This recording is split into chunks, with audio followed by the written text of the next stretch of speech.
Bonjour. Salut, c'est Emmanuel Sandrine. Retour dans notre série La guerre de l'énergie. On vous a fait déjà pas mal d'épisodes, on a encore pas mal d'épisodes à vous faire. Et là, on voudrait vous parler plus particulièrement de l'énergie solaire. Ouais, donc, on va revenir aux origines de l'énergie solaire.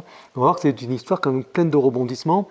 C'est presque un roman d'espionnage. Il y a quand même des choses qui ne sont pas propres. Ouais, il y a des choses où vous allez voir, ça va vous surprendre. Et quand on le voit dans le passé, on se dit c'est horrible. Et en fait, il faut prendre conscience que ça continue. Parce que non, on ne s'en cache pas. On considère que l'énergie électrique, vous devriez avoir des panneaux électriques chez vous, des panneaux photovoltaïques chez vous. On vous a fait des formations là-dessus. Comment on en a nous C'est vraiment la meilleure source d'énergie à laquelle on peut avoir accès, en tout cas pour l'électricité aujourd'hui. Et il y a énormément de désinformation. En gros, les pays producteurs de pétrole sont en train de fabriquer une sorte de réalité alternative qui est reprise par beaucoup d'alternatives pour dire que ce n'est pas viable. Dans les faits, c'est viable et c'est viable depuis très très longtemps. On va revenir au début. Et ça va vous surprendre parce que c'est super vieux. On va voir le début puis on va voir aussi le futur. Parce que vous sachiez ce qui se passait dans le passé, qu'est-ce qui se passe dans le présent, vous le savez, mais on va quand même revenir dessus, et qu'est-ce qui va se passer dans le futur. On va voir ça ensemble. Panneaux solaires, dites-nous dans les commentaires si vous en avez, si vous avez essayé d'en mettre, comment ça se passe. En tout cas, nous, on en est super contents. Vous le savez, de toute façon, et on va en mettre encore plus. Voilà. Donc mettez-nous en commentaire ce que vous en pensez. En tout cas, là, on va remonter à l'origine. En tout cas, l'origine qu'on a décelée. Après, il y a forcément d'autres scientifiques qui avaient travaillé dans leur coin et qui n'avaient pas forcément parlé. Mais on va vous parler d'un scientifique. Canadien, et qui a été enlevé. Comme tu dis, c'est un truc, c'est digne d'un livre d'espionnage. Ouais. En fait, il s'appelait George Cove. Et en 1905, il a créé sa petite entreprise qui s'appelait, alors on va remonter aux sources, Sun Electric Generator Corporation, qui était à New York et qui était capitalisée à l'époque à hauteur de 5 millions de dollars US, ce qui représente 160 millions de dollars actuels. Il faut savoir que c'était quand même le début de l'énergie solaire. Le gars, il avait quand même mis pas mal de sous dedans. Il faut dire ce qu'il y a, il était courageux. Et aujourd'hui, ce n'est pas une société qui serait cotée en bourse aujourd'hui. 160 millions de dollars, ce n'est pas grand-chose pour une société cotée.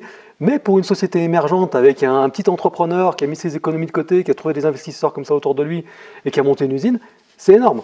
C'est quand même énorme. C'est clair. Donc on vous mettra des photos de ces panneaux solaires et puis de la bouille de George Cove. Et ça ressemble quand même, regardez sur les photos, ça ressemble à ce que vous pourriez mettre chez vous aujourd'hui. C'est clair.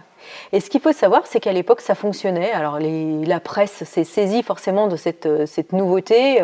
Ils ont dit que ça allait permettre aux citoyens d'être autonomes, que ça allait permettre aux citoyens de se libérer de cette pression de l'énergie qui leur coûtait très cher, de façon à ce qu'ils puissent plus travailler pour gagner leur pain et que la vie soit moins dure. Enfin bon, à l'époque, c'était un problème, parce que les gens vivaient difficilement. Ils disaient, ça va libérer le citoyen par rapport à ce gros système d'énergie fossile.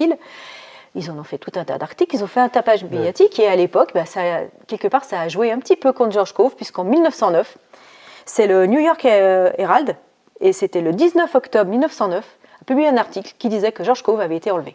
Ouais. Alors, tout ce que disait George Cove, que ce soit clair, c'est la vérité. Avoir des panneaux solaires avec sa petite batterie chez soi. Ah oui, il avait même fait une petite batterie. Il avait une batterie, on reviendra sur les détails techniques tout à l'heure, mais avoir ces panneaux solaires, ces batteries pour alimenter sa maison en faisant des économies, on ne chauffe pas avec les fenêtres ouvertes à électrique, d'ailleurs on ne chauffe pas à électrique du tout. Mais bref, c'est vrai que c'est l'autonomie. Avoir sa petite cabane dans la forêt avec son panneau solaire et sa batterie et vivre en autonomie, c'est quand même plus sympa que d'être complètement dépendant d'un système national ou régional qui vous amène l'électricité dans un câble, qui vous le coupe s'ils n'ont plus envie de vous en donner et qui fait les prix à sa façon. C'était la vérité, c'est pas discutable. Simplement, en face, les gens qui vous amènent l'énergie dans un câble ou dans une cuve, ça les arrange pas. Donc, qu'est-ce qui s'est passé ? À l'époque, ils ont enlevé George Cove parce qu'ils se sont dit, oula, il est en train de brasser des choses, là, ça va donner. Ils parlaient même de faire des avions électriques. Vous imaginez, à l'époque, c'était énorme. On parle de découvertes qui datent de 1905 de la part de George Cove, avec un enlèvement qui date de 1909. Parler d'avions électriques, mais il y avait déjà des voitures électriques. Il faut savoir aussi, on y reviendra peut-être dans une autre vidéo, mais les voitures électriques existaient avant les voitures à moteur à combustion. Alors, on ne sait pas qui c'est qui a enlevé George Cove. On ne sait pas. Bon, bien sûr, il y a eu tout un tas de théories à l'époque. Il a été libéré sous condition de tout arrêter. Il a tout arrêté. Et qu'est-ce qui s'est passé ?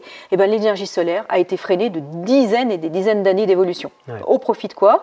Au profit de personnes qui ont utilisé l'énergie fossile, qui ont même eu des subventions d'État pour développer leur système. Ouais. Alors, à l'époque, c'était quand même quelque chose qui était répandu, que des personnes qui pouvaient prendre ombrage, qui étaient quand même puissantes, disent du mal, voire même fomentent des fausses expériences pour décrédibiliser la personne en face. Non, les guerres comme ça. Il y en avait plein. On peut penser à la guerre entre Edison et Tesla, par exemple. Tesla qui voulait promouvoir le courant alternatif, Edison qui voulait promouvoir le courant continu. Et il a fait tout un tas d'expériences, des fausses démonstrations pour expliquer. Il a électrocuté un cheval, il a électrocuté des vaches, il a même électrocuté un condamné à mort pour dire regardez, c'est dangereux, cette électricité. Le courant alternatif est dangereux, il vaut mieux rester sur le courant continu. Bon. Après, on s'est rendu compte que c'était Tesla qui avait raison, pour des raisons techniques, c'est-à-dire déjà c'est moins dangereux dans les faits, le courant alternatif, et deuxièmement c'est beaucoup plus facile à produire avec tout ce qui est machine tournante. Donc dès que vous avez une turbine, c'est du courant alternatif qui sort. Mais Edison, lui, travaillait sur le courant alternatif, qui a d'autres avantages, comme le fait de pouvoir charger et décharger des batteries, par exemple. Il a fabriqué des fausses preuves scientifiques pour promouvoir sa technologie. Et pour décrédibiliser l'autre. Pour décrédibiliser Tesla. Et à l'époque, Edison aussi était un petit peu en opposition avec George Cove, puisqu'en fait, George Cove promouvait justement ces panneaux solaires qui étaient... Cette autonomie, cette décentralisation, alors qu'Edison, lui, il promouvait la centrale à charbon complètement centralisée, qui était entre les mains d'empires, puisque c'était des empires de l'énergie fossile, puisque le premier milliardaire, c'est John Rockefeller, c'était la Standard Oil. Donc, premier milliardaire du monde. Donc lui, il arrive, George Cove, il dit on va être autonome, vous pouvez fabriquer de l'énergie chez vous. Il a fait des démonstrations, avec ses panneaux solaires, il disait qu'avec quelques heures de soleil, il pouvait éclairer une maison pendant plusieurs jours. Une semaine, il disait ça. Alors il parle d'éclairer, il ne parle pas d'allumer le grille-pain, le four électrique, etc. Mais ce n'était pas non plus des lampes à LED comme aujourd'hui, c'était des ampoules à incandescence, ça consommait beaucoup plus. Techniquement, ça marchait. Et d'ailleurs, ça marchait depuis très très longtemps, parce que George Cove, on en parle parce que c'est lui qui a fait des panneaux, des panneaux qui ressemblent à des panneaux photovoltaïques, mais ça se basait sur des résultats scientifiques qui avaient presque 100 ans. On parle d'Edmond Becquerel en 1838. C'est Alexandre Edmond Becquerel, 1838. Le père d'Henri Becquerel, encore plus ancien, qui avait découvert l'effet, on ne parlait pas d'effet photovoltaïque, on parlait d'effet photoélectrique, parce que c'était des tout petits courants, on était au tout début. Mais c'était 1838, vous imaginez, ça remonte à loin. Il s'était rendu compte qu'en prenant, alors les résultats ont été repris après par Fritz, mais le principe est très très simple, parce qu'en fait on parle de technologie, on dit que c'est de la high-tech, mais à la base c'est des principes physiques que vous pouvez faire dans votre garage. À l'époque, c'était du sélénium. Du sélénium. Il prenait des fines couches de sélénium, il le déposait sur une plaque conductrice qui pouvait être en fer ou en cuivre, et dessus, il mettait un film très très fin qui était transparent, qui était en métaux précieux. En métal précieux, ça pouvait être de l'or ou du platine. Ça faisait une sorte de sandwich comme ça. Il n'y avait pas vraiment de semi-conducteur, ce n'était pas des jonctions comme on fait avec le silicium aujourd'hui. Mais ça, vous le mettez au soleil, et il y a un courant qui circule entre les deux plaques. Et c'est aussi simple que ça. Et ça remonte à loin. Voilà. Alors, le sélénium, il y en a dans la nature. Ce n'est pas quelque chose qui est issu de l'industrie. C'est une terre rare, c'est rare, ok, mais on en extrait quand on raffine le cuivre, par exemple. On prend de la chalcopyrite pour fabriquer du cuivre, et le déchet, c'est du sélénium. Donc ça existe. Et ça existe depuis le milieu du 19e siècle. 19e, oui. Donc on était capable de fabriquer de l'électricité avec le soleil depuis presque 200 ans. Quand George Cove a essayé de faire ça d'un point de vue pratique pour pouvoir justement permettre à chaque citoyen d'avoir ses petits panneaux et d'être autonome d'un point de vue électrique, qu'est-ce qui s'est passé? Il s'est fait enlever. Donc bien sûr, il a été libéré sous condition de tout arrêter. Il a tout arrêté. Des dizaines d'années plus tard, alors que le solaire, l'énergie fossile a été surexploitée. Et aujourd'hui, on est en situation où l'énergie fossile va manquer. Et donc, qu'est-ce qui se passe? Les États, c'est la panique. Et là, il faut vite aller voir les énergies renouvelables. Et vers qui ils se tournent? Ils se tournent notamment vers le solaire. Et on a les mêmes qui ont enlevé, qui ont kidnappé George Cove, qui faisaient toutes ces fausses manipulations pour centraliser l'énergie, pour que les gens soient dépendants, pour qu'ils achètent du pétrole, etc. Les mêmes aujourd'hui, sauf que ce n'est plus des gens qui sont forts dans le Texas, c'est des gens aujourd'hui qui sont dans les pays comme la Russie, comme le Venezuela, comme l'Arabie Saoudite, des pays comme ça, qui s'allient pour dire il faut qu'on mette un plan marketing en place pour que les gens n'y croient pas, pour dire que c'est des conneries cette histoire d'électricité. Et donc, ils vont faire tout un tas de choses en disant voilà, les panneaux solaires, c'est pas recyclable, c'est sale, ça coûte cher, blablabla. Ça marche pas, et même pour que tous les perroquets du monde aillent répéter ça en disant c'est pas viable l'électricité. Voilà.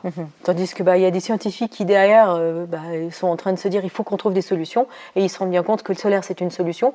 Tant et si bien que même en France, vous devez certainement le savoir, mettez-nous en commentaire d'ailleurs si vous l'observez près de chez vous, mais les parkings, donc ça c'est un décret qui date du 15 novembre 2024, c'est ce qu'ils appellent les ombrières photovoltaïques, c'est-à-dire qu'au-dessus d'une certaine surface, que ce soit les entreprises, que ce soit les commerçants, les commerçants, les grandes surfaces, mais aussi les collectivités, c'est-à-dire l'État, ils vont être obligés de poser ces ombrières photovoltaïques qui vont faire deux choses. À la fois faire de l'ombre de façon à ce que, point de vue réchauffement, les parkings vont produire moins de chaleur puisqu'il y aura quand même cette ombre.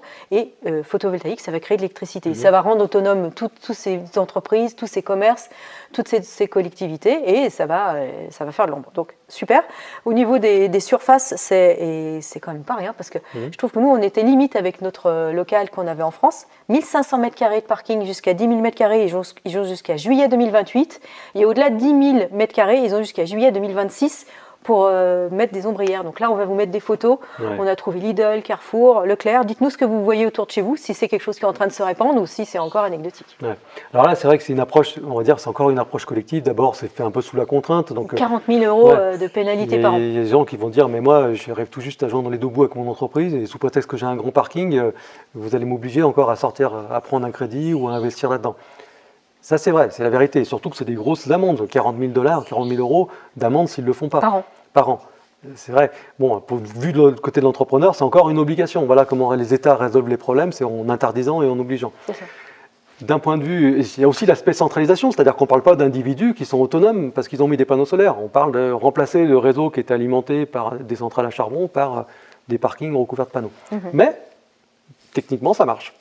Techniquement, ça marche. Et ça va provoquer forcément un changement d'un point de vue source de l'énergie pour le pays, parce que par exemple, il y a beaucoup de personnes qui disent oui, c'est pas vrai, un État ne peut pas produire son énergie purement propre, renouvelable. Il faut savoir que nous, au Costa Rica, c'est 99%, c'est proche de 100%, on est presque à 100% de création d'énergie complètement renouvelable. Alors, ce n'est pas du solaire majoritairement, il y a plein d'autres sources. Il y a plein de sources différentes. Les solaires, on fait partie. Et c'est le plus facile à mettre en œuvre à l'échelle d'une maison. En fait. C'est ça. Et c'est possible. Et sachez que vous allez dire, ouais, mais au Costa Rica, vous n'avez pas froid, vous n'avez pas de chauffage. Ouais, mais ce qu'il faut savoir, c'est que sur les côtes, il fait très très chaud. Et tous les étrangers, qu'est-ce qu'ils font quand ils arrivent et qu'ils se font des maisons de luxe? Ils ont des climatisations et ils consomment autant que s'ils étaient en train de chauffer. Donc il y a quand même des très grosses consommations clairement, au Costa Rica. Ils consomment plus d'électricité pour climatiser leur maison que vous en consommez en hiver. C'est clair. Pour la réchauffer. Donc, en équilibré, ça fait une consommation qui est quand même très très importante entre les endroits où il n'y a pas besoin de climatiser et ceux qui climatisent. Et du coup, il y a quand même une grosse consommation. D'ailleurs, la note électrique, suivant votre consommation, elle augmente vraiment très vite au Costa Rica, parce que l'État veut bien dire, attendez, on veut être autonome, donc arrêtez de consommer comme des babouins, il faut consommer peu. Mais 99% de renouvelables. Donc c'est possible. C'est possible et on le sait depuis très très longtemps. On le sait depuis très très longtemps. Simplement, il y a vraiment des intérêts qui n'étaient pas forcément politiques au départ, qui le sont devenus après parce que ces entreprises sont devenues tellement riches et tellement puissantes qu'elles ont fait pression sur les États. Mais il y a des intérêts. Dès le départ, on a essayé de stopper l'énergie électrique photovoltaïque qui était en fait une source d'autonomie pour la population, qui faisait que même pour les gens qui produisaient de l'électricité, ils perdaient des clients quelque part. Donc, c'est ça. Les États et les grosses entreprises n'ont pas envie que vous soyez autonome. Donc elles veulent vous sortir tous les arguments possibles et imaginables, y compris les arguments moraux, pour vous dire qu'il ne faut pas le faire. Vous devez être dépendant du système. C'est pas survivaliste, que ça soit clair. On ferme la parenthèse. Ouais. Après, il y a le futur. Oui, parce que là, on est qu'au tout début. Ça aurait pu se passer il y a 100 ans, ce qui se passe aujourd'hui. Mais bon, avec le couteau sous la gorge mis par les pays producteurs de pétrole, même les gouvernements commencent à être raisonnables et commencent à dire qu'il faut faire du photovoltaïque. Et il faut aller plus loin encore. Donc, dans le futur, qu'est-ce qui est en train de se passer? Qu'est-ce qu'on a dans les cartons? Quels sont les projets qui sont sur le point d'aboutir? L'Université de Glasgow, ils ont prévu une ferme photovoltaïque qui sera alimentée par des réflecteurs qui vont être mis en orbite autour de la Terre à 900 km. Donc le projet s'appelle SolSpace, Université de Glasgow. Et en fait, le but, c'est de mettre en orbite un certain nombre de satellites qui vont être en fait réflecteurs avec des grands miroirs. Alors, pour vous donner des chiffres, parce que c'est sympa quand même de voir ce que c'est, ce sont des grands réflecteurs qui vont être hexagonaux de 250 mètres de côté, 162 382 mètres carrés dans l'espace de réflecteurs, qui vont venir en fait éclairer une zone de 10 km² à la surface de la Terre. Chacune des surfaces va être éclairée pendant 17 minutes pendant la nuit et ça va générer 34 à 36 mégawattheures. On parle encore de capter pendant 17 minutes et ça représente quand même une quantité d'énergie énorme. Ce projet, ce n'est pas le premier dans ce sens-là. Les Russes avaient déjà bossé sur le sujet, ils avaient envisagé de faire des énormes voiles comme ça qui permettent de renvoyer la lumière du soleil Quand il n'y a pas de soleil sur des fermes solaires, Ça n'avait pas marché. ouais, l'idée était bonne, c'était viable, mais au niveau de la mise en pratique, ils s'est foiré, ils ont laissé tomber. Quoi. Et donc du coup, là, à Glasgow, ils se disent, c'est bon, on va y arriver. Et d'ailleurs, pourquoi est-ce qu'ils pensent que c'est beaucoup plus faisable? C'est parce qu'aujourd'hui, grâce à des entreprises comme celle de Musk, c'est plus facile d'envoyer des satellites, ça coûte moins cher. Et donc du coup, financièrement, ça va être possible de le faire. Donc voilà. Donc, c'est de l'énergie solaire, mais par contre, là, ça ne sera pas de l'autonomie à la dimension du citoyen qui a ses panneaux solaires et qui est autonome. Ça sera encore une fois des gros projets, des gros systèmes, un petit peu comme les systèmes d'énergie non renouvelable, d'énergie fossile, où, par exemple, le premier milliardaire de l'énergie fossile, c'était John Rockefeller, c'était la Standard Oil, c'est le premier milliardaire du monde grâce aux énergies fossiles. Bon, là, on est un petit peu dans le même cas, c'est de l'énergie qui va être dû à des systèmes qui coûtent tellement cher que ça ne sera pas le citoyen qui est autonome. C'est encore de la centralisation, mais on parle encore de la même technologie. Quoique, on peut imaginer de se retrouver sous la trajectoire de ces satellites et de capter aussi une partie du... Parce que mais là, tu vas être obligé de payer un impôt à tous les coups. Non, parce qu'ils nous envoient de la lumière, on la chope au passage. Bon. Dans cette idée-là, on capte la lumière dans l'espace, on la renvoie sur Terre, sur les fermes solaires. Les fermes solaires qui et sont au sol. Et donc l'électricité, elle se fait au sol. On peut imaginer dans le futur que ça aille encore plus loin, ils captent l'énergie voilà, l'effet photovoltaïque se fait en orbite et on transmet à des récepteurs sous forme de micro-ondes, par exemple, l'énergie sous forme électrique, radioélectrique. Ou alors sous forme de câble, satellite avec des capteurs héliosynchrones en orbite.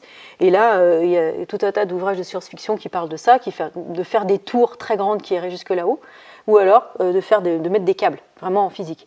C'est de la SF, c'est de la science-fiction, mais c'est pour demain. Voilà. Et techniquement, ça marche. Alors, bien sûr, il y a des gens qui vont nous dire « Ouais, mais le tout électrique, ça marche. » On n'a pas dit tout électrique. Là, on parle de faire de l'électricité, plutôt que de produire l'électricité avec du charbon ou du pétrole, de le faire avec le soleil. Voilà. Après, bien sûr qu'il y a des systèmes qui ont plus de rendement, produire de la chaleur avec de l'électrique, ce n'est pas une bonne solution. Il y a d'autres façons de produire de la chaleur qui sont plus rentables. Et là, on devient une civilisation qui, quelque part, utilise plus d'énergie de son système, à la fois de sa planète et de son étoile, et on monte en grade de civilisation. Mais on y reviendra dans une autre vidéo là-dessus. Ouais. En tout cas, il y a plein de choses à dire sur le sujet. C'est ça. Dites-nous ce que vous en pensez de l'énergie solaire, où est-ce que vous en êtes. En tout cas, nous, on vous incite à le faire. Donc, allez-y. Nous, on va en rajouter, Charles. Ouais. On va rajouter des panneaux. Des panneaux. On se revoit bientôt dans la prochaine vidéo. Bye. Salut.